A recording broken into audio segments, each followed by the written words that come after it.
Good evening. Well, it's a great evening as a human rights activist where we are always looking around and asking where are the big human rights organisations when there's an issue.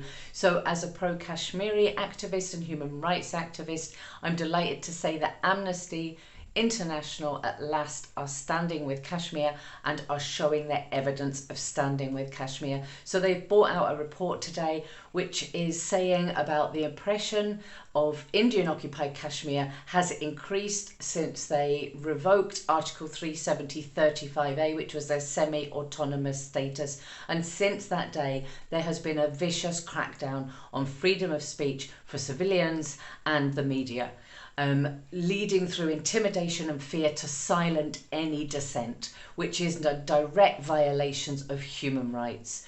There have been 60 recorded incidences of journalists and media being arrested, and that since the internet was off for little under a year, that every now and then it still goes off intermittently whenever something is occurring.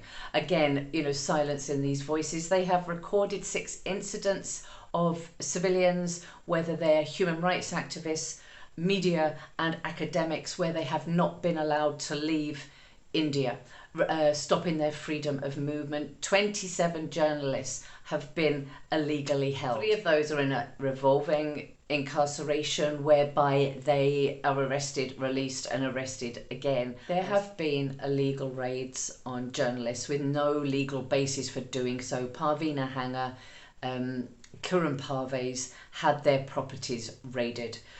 We are also seeing these anti-terror laws are being used against people standing up for their rights, which is unjust. Nobody can speak up without being arrested.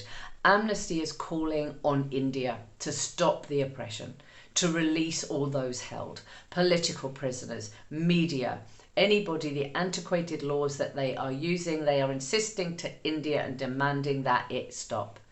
They are calling on the international community to put the pressure on the Indian government to bring forward the human rights and the importance of the human rights under the United Nations framework, the articles and charters. And they are standing up for Kashmir and they are standing up for justice. They are urging international governments to put pressure on India to stand up for the human rights and to insist that a human rights envoy is allowed inside Kashmir to investigate the huge human rights abuses that are occurring. This is where our role comes in as people that care.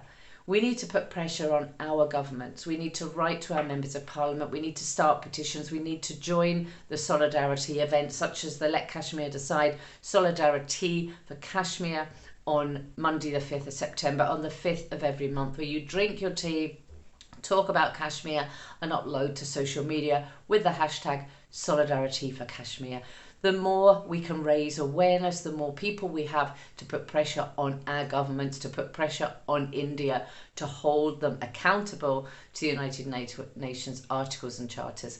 It's a massive relief to have Amnesty step forward now and to say we're here for Kashmir.